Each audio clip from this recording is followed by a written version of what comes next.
बिस्मिल्लाहिर्रहमानिर्रहीम। आज तारीख सी गुस्ताख दी जिन्हें नबूवत दा दावा किया। तुसी भी हजूर दे गुलाम आए हो ते अदालत गए हैं जज साहब जिदी वजह तो इत्थे आए सी। पिछली दफ़ा साडे जेड़े इत्थे तहसील दे अमीर ने पीपी दे चौधरी नज़ाकत साहब इन्हां नाल कोई मामला बनया, तुसी सारियां नूं इस गल दा इलम है। ਉਹਦੇ वास्ते असीं आए सी। जज साहब सानू यकीन दहानी कराई है भी उनके कोई भी रिश्तेदार जिहड़ा है गुस्ताख दा वो दोबारा अदालत के अंदर नहीं आउण लगा। वो अदालत तो बाहर ही रहणगे, दफे ही रहणगे।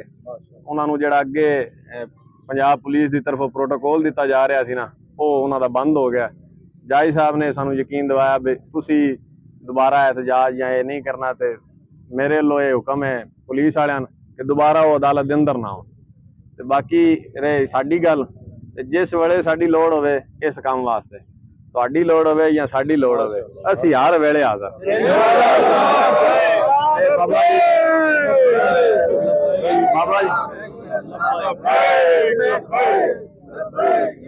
बाबा जी फरमाया करते सन भी ये गर्दना रसूलुल्लाह वास्ते, जे असीं इन्हां कम्मां वास्ते नहीं ना होना ते मुण ना कोई जमात दा फायदा ते ना कोई साडा फायदा। ये सरकार दी इज्जत ते नामूस दी गल है। एक बंदा साडे होंदियां ये आखे मैं नबी हाँ ते मुण साडे वास्ते मर जाने वाली नहीं गल। एक पैगाम इन्हां वास्ते, इदारियां वास्ते भी, अदालत वास्ते भी, इंदे च कोई दो राय नहीं। बाबे होरी दस गए ने गर्दना किदे वास्ते, हजूर वास्ते। इन्नी जी गल है। गल केस साडा बिल्कुल ठीक है। उन्हें नबूवत दा दावा किया है, उनकी वीडियो मौजूद है। जे अदालत उन्होंने ना दी सजा ते असीं आप देनी। इहदे च कोई दो राय नहीं। अदालत नूं छड़ दिता ते असीं उहनूं मार देना। ये हो नहीं सकता या हुण असीं फा लैके मर जाना सारी कौम ने, क्योंकि इमाम मालिक ने फरमाया ना, जे तुसीं हजूर दी इज्जत नामूस दा बदला नहीं लै सकदे, हुण सारी उम्मत नूं चाहीदा मर जाए। ते जे इस फांसी नहीं ना लगना या सजा इनू अदालत ने नहीं देनी, मुण या इस रहना ते या असीं रहना। ते मुण एडी बेगैरती वाली मौत साडे कोल ते मरण नहीं हुंदी, इनू मारांगे। असां ना ते कोई वर्दी पाई है जिहदी सानू मजबूरी होवे साडी वर्दी लै जानी, ना असीं किसी कुर्सी ते बैठे हां जिहदी सानू तकलीफ होवे साडे कुर्सी खुस जानी है। ये वर्दियां, ये कुर्सियां, ये इदारे, ये हुकूमतां, ये सारा कुछ उन्हां नूं मुबारक जिन्हां कोल है। साडे कोल इक्को ही कुर्सी बाबे होरी सानू आ दे गए ते फुल इस वास्ते दे गए क्योंकि अल्लाह रब्बुल आलमीन ने कुरान च फरमाया जे तुसी हक बयान ना कीता तो मैं तुहाडी जगह नवे लै आउणे।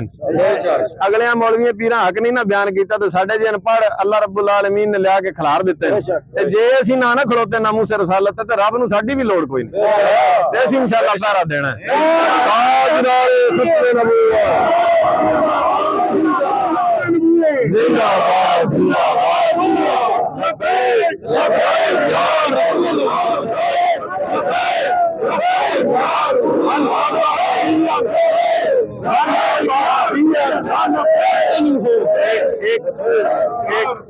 एक आखिरी गल है, सारे घर कुरान सुन लो भैया। चौधरी नज़ाकत साहब पैरवरी कर रहे हैं इस केस की, ते पूरी ईमानदारी ना कर रहे हैं। इन्हें कोई लचक नहीं विखाई, किसी किस्म च भी ना किसी दिहाड़े भी नहीं विखाई।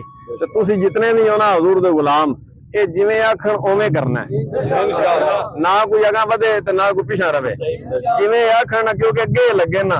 या इन्हां नूं आखो भी तुसीं घर बह जाओ ते मैं अगे लग जाना, जिन्हें भी लगना है। ये ना टुरे तो फिर गल है।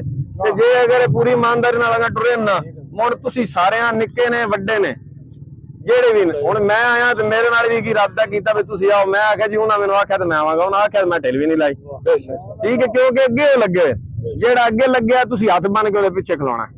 ठीक है जी, सारियां वास्ते पैगाम है। अल्लाह रब्बुल आलमीन सन सारियां नूं हजूर दे मुबारक नाम उत्ते मरण दी तौफीक अता फरमाए।